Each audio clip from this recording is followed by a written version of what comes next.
বিসমিল্লাহির রহমানির রহিম। আমাদের জাতীয় স্থায়ী কমিটির সম্মানিত নেতৃবৃন্দ, বাংলাদেশ জাতীয় দলের কেন্দ্রীয় নেতৃবৃন্দ, প্রিয় সাংবাদিক ভাই ও বোনেরা, আসসালামু আলাইকুম। এই সংবাদটি নিয়ে আপনাদের সামনে দাঁড়াতে হবে, এটা আমরা কখনো ভাবিনি।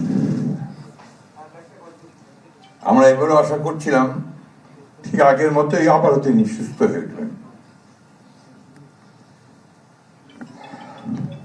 আমরা ভারাক্রান্ত হৃদয়ে ইতিমধ্যে আপনারা শুনেছেন ডক্টর শাহাবুদ্দিনের ঘোষণা। আজ ভোর 6টায় আমাদের গণতন্ত্রের মা, আমাদের অভিভাবক, আমাদের জাতির অভিভাবক আমাদেরকে ছেড়ে চলে গেছেন। ইন্না লিল্লাহি ওয়া ইন্না ইলাইহি রাজিউন। এই শোক, এই ক্ষতি, এটা অস্বাভাবিক, অপূরণীয়। এই জাতি কোনোদিন পূরণ করতে পারবে না। যে নেত্রী তার সারাটা জীবন জনগণের অধিকারের জন্য, কল্যাণের জন্য তার সমগ্র জীবনকে উৎসর্গ করেছিলেন, সেই নেত্রী দেশনেত্রী বেগম খালেদা জিয়া আমাদের মাঝে নেই। এটা আমরা যারা তার সহকর্মী এবং রাজনৈতিক কর্মী, আমরা এটা ভাবতে পারি না। বাংলাদেশের রাজনীতিতে একটা বিশাল শূন্যতা সৃষ্টি হলো। তাই নয়, পৃথিবীর গণতান্ত্রিক আন্দোলনেও একটা বিশাল শূন্যতা সৃষ্টি হলো।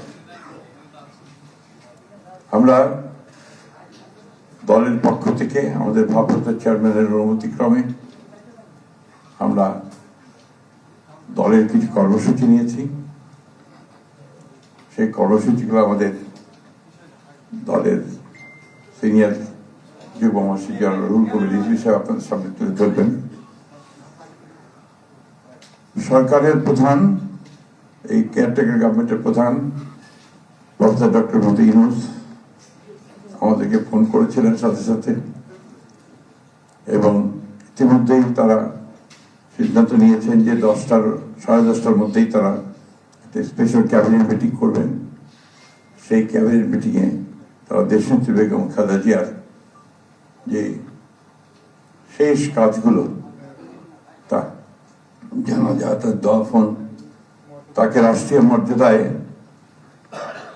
দাফন করা, তাকে রাষ্ট্রীয় মর্যাদা দেওয়া, এই বিষয়গুলি নিয়ে তারা সকাল 10টার সময় একটা সভা করবেন।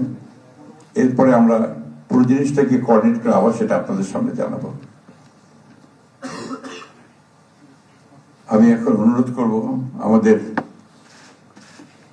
দলের সিনিয়র যুব মহাসচিব জনাব রুহুল কবির রিজভী, তিনি আপনাদের সামনে দলের কর্মসূচিটা জানাবেন।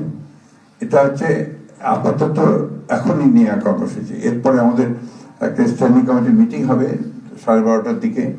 সেই মিটিংয়ে আমরা আরো বিস্তারিত কর্মসূচি গ্রহণ করব।